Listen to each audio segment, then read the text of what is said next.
ಇವತ್ತು ರಿಸಲ್ಟ್ ಇದೆ, ಯಾರು ಗೆಲ್ಬೋದು, ಯಾರು ಗೆಲ್ತಾರೆ? ನಮ್ಮ ಬಾಸ್ ಮೋದಿ. ಯಾಕೆ? ದೇಶಕ್ಕೆ ನಮ್ಮ ದೇಶಕ್ಕೆ ಬೇಕ್ರಿ. ಎಲ್ಲ ಪಾಕಿಸ್ತಾನಕ್ಕೆ ಜೈ ಅನ್ನೋರು ಬೇಕಾ? ಇದು ನಮ್ಮ ದೇಶ ಉಳಿಸ್ಬೇಕು, ಹಿಂದುತ್ವ ಉಳಿಸ್ಬೇಕು, ಅದಕ್ಕೋಸ್ಕರ ಮೋದಿಜಿ ಬೇಕು. ಎಲ್ಲರೂ ರಾಹುಲ್ ಗಾಂಧಿ ಬರ್ತಾರೆ ಸರ್. ಅಂದರೆ ಅವ್ರಿಗೆ ಮಾತಾಡಲಿಕ್ಕೆ ಬರಲ್ಲ. ಆಮೇಲೆ ಅವ್ರು ಪ್ರೈಮ್ ಮಿನಿಸ್ಟರ್ ಕ್ಯಾಂಡಿಡೇಟ್ ಹೆಂಗೆ ಆಗ್ತಾರೆ? ಇಡೀ ವರ್ಲ್ಡ್ ಮೋದಿಜಿನ ಲೈಕ್ ಮಾಡ್ತಿದೆ. ಬಟ್ ಆ ಇಂಡಿಯಾ ಎಲ್ಲಿತ್ತು 10 ವರ್ಷದಿಂದ ಎಲ್ಲಿತ್ತು, ಇವಾಗ ಎಲ್ಲಿದೆ ಥಿಂಕ್ ಮಾಡಿ. ಕೆಲವರಿಗೆಲ್ಲ ಗೊತ್ತಾಗ್ತಾ ಇಲ್ಲ, ಆದರೂ ಕೂಡ ಅದೇ ಇದು ಪ್ರೀ ಕಾನ್ಸೆಪ್ಟು, ಗ್ಯಾರಂಟಿ, ಅದು ಜನಗಳಿಗೆ ಗೊತ್ತಾಗಲ್ಲ, ಆಮೇಲೆ ಗೊತ್ತಾಗ್ತದೆ. ಅಂದರೆ ಇದರಿಂದ ನಿಮ್ಗೆಲ್ರಿಗೂ ಉಪಯೋಗ ಆಗ್ತಾ ಇದೆ ಅಂದರೆ ಮೋದಿ ಅವ್ರು ಬರೋದ್ರಿಂದ? ಖಂಡಿತ ದೇಶಕ್ಕೆ ಒಳ್ಳೇದಾದ್ರೆ ನಮ್ಗೆ ಒಳ್ಳೇದಾಗ. ನಮ್ಮ ನೂರಕ್ಕೂ ಸತ್ಯ.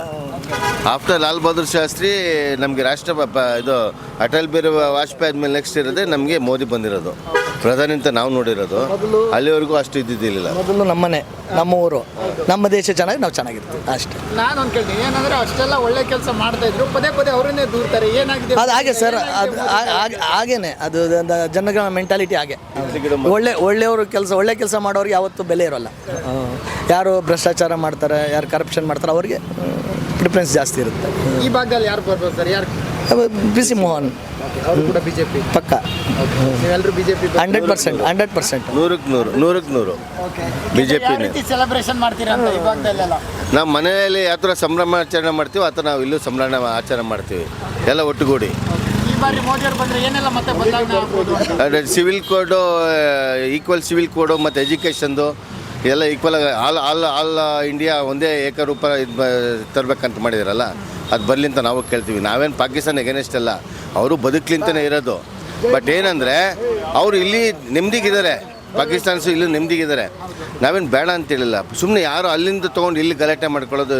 ಈಗ ಬೇರೆ ಮನೆ ಗಲಾಟೆ ತೊಗೊಂಡು ನಮ್ಮ ಮನೇಲಿ ನಾವು ಮನಸ್ತಾಪನೆ ಮಾಡ್ಕೊಳ್ಳೋದು ತಪ್ಪಲ್ವಾ? ನಮ್ಮನೆ ಚೆನ್ನಾಗಿರುತ್ತೆ, ನಾವು ಇಷ್ಟಪಡ್ಬೇಕು. ನಾವು ನಿಮ್ಮನ್ನು ಹೋಗಿ ಅಂತ ಹೇಳಿಲ್ಲ, ಬಿಡಿ ಅಂತ ಹೇಳಿಲ್ಲ. ನೀವು ಇರೋದು ನೆಮ್ಮದಿಗಿರಿ. ಇಲ್ಲಿರೋ ಪಾಕಿಸ್ತಾನ್ಸ್ಗೆ ಮುಸ್ಲಿಮ್ಸ್ ನಾವೇನು ಬೇಡ ಅಂತಿಲ್ಲ, ನಾವೆಲ್ಲ ಒಟ್ಟಿಗೆ ಬೆಳೆದವರು ಅಣ್ಣ ತಮ್ಮದಿರಂಗೆ. ಯಾರೋ ಮಾತು ಕೇಳಿಕೊಂಡು ಅವರು ಪಾಕಿಸ್ತಾನಿಗೆ ಜಿಂದಾಬಾದ್ ಅಂತ ಕೂತ್ಕೊಂಡು ಮಾನಸಿಕವಾಗಿ ಹಿಂಸೆ ಅವರೇ ತೊಗೋತಾ ಇದ್ದಾರೆ. ನಾವೇನು ಯಾರು ಬೇಡ ಅಂತ, ಎಲ್ಲ ಒಟ್ಟಿಗೆ ಹಿಂದೂ ಕ್ರೈಸ್ತ ಮುಸಲ್ಮಾನ ಎಲ್ಲ ಒಟ್ಟಿಗೆ ಇರಬೇಕಂತ ನಾವೆಲ್ಲ ಇಷ್ಟಪಡೋದು. ಬಟ್ ಅವ್ರಿಗೆ ಡಿಸ್ಟರ್ಬ್ ಮಾಡ್ಕೊಂಡು ನಾವು ಪಾಕಿಸ್ತಾನ ಅವರು ಜಿಂದಾಬಾದ್ ಅಂತ ಹೇಳ್ಕೊಂಡ್ರೆ ತಪ್ಪಲ್ವಾ? ಇಲ್ಲಿ ಮನೆ ಅನ್ನ ತಿಂದು ಇನ್ನೊಬ್ಬರ ಬಗ್ಗೆ ಹೊಗಳಿದ್ರೆ ತಪ್ಪಲ್ವಾ? ಅದಕ್ಕೆ ನಾವು ಅದನ್ನು ಇಷ್ಟಪಡೋದಿಲ್ಲ. ಮೋದಿಯವರೇನೋ ಒಳ್ಳೆ ಕೆಲಸಗಳು ಮಾಡ್ತಿದ್ದಾರೆ. ನೀವು ಕೇಳ್ದಂಗೆ ಏನಕ್ಕೆ ಅವ್ರನ್ನ ಇದು ಬೈತಾರೆ ಅಂತ ಹೇಳಿದ್ರೆ, ಇತ್ಲುಗಳು ಮದ್ದಲ್ಲ, ನಮ್ಮನೆ ಇಟ್ಲಲ್ಲಿ ಬಿಟ್ಬಿಟ್ಟು ನಾವು ಬೇರೆ ಮನೆ ನೋಡ್ತಾ ಇರ್ತೀವಿ. ಅದು ಸಹಜ. ಆಪೋಸಿಷನ್ ಬೇಕೇ ಬೇಕು. ಅದಿದ್ದರೆ ತಾನೇ ಕೆಲಸ ಮಾಡೋಕ್ಕೆ ಬರೋದು. ಅಷ್ಟೇ. ನಾವಿನ್ನೇನು ಹೇಳೋದು, ಭಾರತ್ ಮಾತಾ ಕಿ ಜೈ. ಒಂದು ವೇಳೆ ರಾಹುಲ್ ಗಾಂಧಿ ಅವ್ರು ಬಂದರೆ, ಅಕಸ್ಮಾತ್ ಬಂದರೆ ಏನಾಗ್ಬೋದು ಅಂತ ಕೇಳಿ ರಾಜು ಸರ್. ಏನಾಗ್ತದೆ ಅಂದಾಗ ಅದೇ ಈಗೆಲ್ಲ ಫ್ರೀ ಕಾನ್ಸೆಪ್ಟ್ ಕೊಟ್ಟು 8,500 ಪರ್ ಮಂತ್ ಕೊಡ್ತೀವಿ. ಎಲ್ಲಿಂದ ತಂದು ಕೊಡ್ತಾರೆ? ಅದೇ ಈಗ ನಾವು ಎಲ್ಲ ಇಂಡಸ್ಟ್ರಿಲಿಸ್ಟ್ ದುಡಿತೇವೆ, ಟ್ಯಾಕ್ಸ್ ಕಟ್ತೇವೆ.